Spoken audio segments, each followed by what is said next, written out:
Hey everyone, we're Dudes Reviews and this is the Maggie and Flex Show. We're here to do reviews on TV shows and movies, and today's review is on Pulp Fiction. Pulp Fiction came out back in 1994 and has since then established itself as a modern classic. IMDb gave it a score of 8.9, which currently makes it the 8th highest movie of all time, according to IMDb, What? who are always right. And Rotten Tomatoes gave it 94%, which is still outrageously high. Pretty high. And now Max is going to do a very quick synopsis. So this film is about 4 groups of people that end up intertwining in very unfortunate and comedic ways. Yes, we've got John Travolta, who plays Vincent. We've got Samuel L. Jackson, who plays Jules. We've got Bruce Willis, who plays Butch.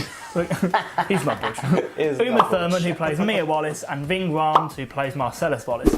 Ving Rhames, he's from Mission Impossible. Yes. Uma Thurman, Kill Bill 1, Kill Bill 2. Tarantino movies. Yeah, favourite of his. Bruce Willis, Die Hard, obviously. Best cop movie film Shout ever. out to Jake Peralta. Hell yeah. Samuel L. Jackson, Nick Fury, obviously the new Avengers movie's just come out. And John Travolta, we all know from the best Grease. musical ever. Grease? I was going to say Hairspray, but Grease will do, yeah. Outrageous. Grease. Grease. Grease is the way outrageous, forward. good cast. Brilliant cast. Anyway, I always say behind every TV show and every movie there's a meaning behind it, but in this movie it's so bizarre and so crazy and so odd and complex and simple and so weird that I can't really find a meaning behind it. But is that a meaning within itself? I don't think so, no. Or am I just chatting for the sake of chatting? I'm done.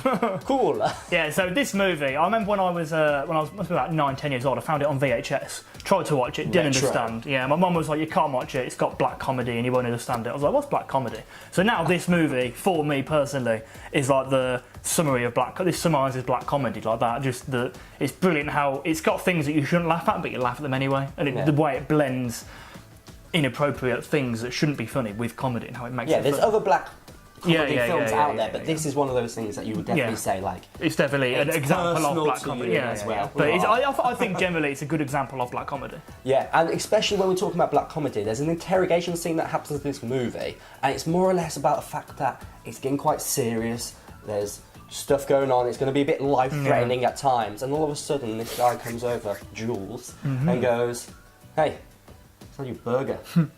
It's a tasty burger. Have a bite? And everyone's thinking like, well, this is a bit odd. God, a bit this weird. guy's It's like, threatening. what happened here? This is getting weird. And then again, he's like, hey, is that your beverage?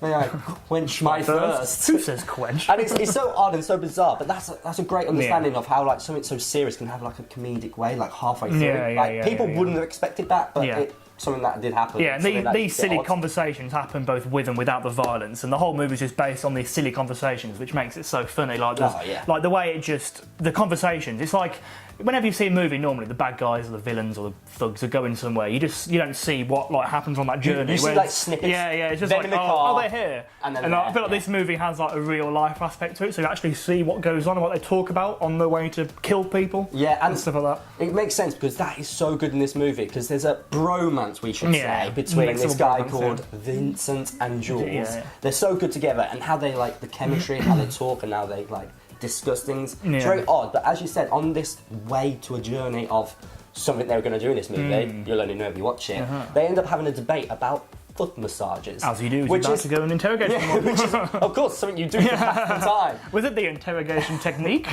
Maybe we're thinking about something. But it's so good about something so simple, being like having a little debate about it. And how they actually talk about it is almost quite like, at first you're thinking, what the hell's going on? But then you're like, hang on, this is quite smart. Because it's like, is it something that you can do to another guy? Can a guy give another guy a foot massage? Or is it something that you only do to women because you want it to lead on to something? But like, it's like, they're on to something here. There's a thought process of like, this is stupid, what are you talking about? To, that's quite funny. To actually, God, you've got a really good point. They're right. But yeah, Quentin Tarantino really makes his stamp on this movie. I think that, in my opinion, like, you got your Christopher Nolans, your Martin Scorsese, Steven Spielberg's, Quentin Tarantino. Personally, I'd put him in that category. He's like the truly elite directors of like today's time. Our era, yeah. Won't be by a subway. But yeah, he really imprints what he does on this movie, like in terms of inappropriateness and comedy, black comedy, and just weirdness. Exactly. It's Tarantino all over. This movie. And how it's written is so bizarre and so awkward and so weird that it's so unique to him. Because how I look at it, it's almost broken up into chapters. Well, it in one of the films it does actually some say chapters. yeah. But in this film, it's not like in a chronological order. It's like it breaks the film up into sections that are like misplaced, and you have to watch it all the way through to understand what's going on. Yeah, yeah. Which is a smart way of actually making someone interested throughout the whole film. Yeah. And one of the chapters, I should say, in this movie, which I find is quite interesting, is a chapter about a watch. It ends up leading 3 of the main groups in this film, like I said before, about 4 people, 4 groups of people, all together in a very odd, bizarre way. Yeah. And the only way you'll understand what I'm on about if you watch the movie.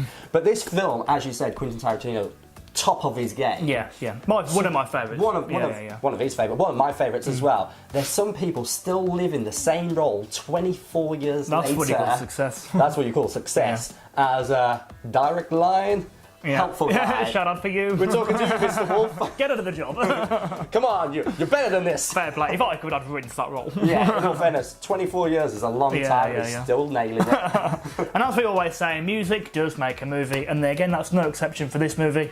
Outrageous soundtrack to it all the way through. My favourite song's probably Miserlou, I think it's how it's pronounced. Something like that. Yeah, Black Eyed Peas did a really rubbish cover of it, and not great. See. And You Can Never Tell, absolute bangers. Yeah, and my 2 favourite songs from this is Son of a Preacher Man and Girl, You'll Be a Woman Soon. Yeah, but I mean, that's just 4. There's like 8, 9, 10 outrageous. Definitely. Said, I was going to say buy, don't buy it. Yeah. Just stream it. People don't buy nowadays, it. just YouTube it. It's simple enough. Yeah. The whole soundtrack is unbelievable. Yeah, Definitely worth a listen. Good. We've been Dudes Reviews, and that was Pulp Fiction. Leave a like and subscribe. And if you do watch the movie, let us know what you think in the comments below. Peace.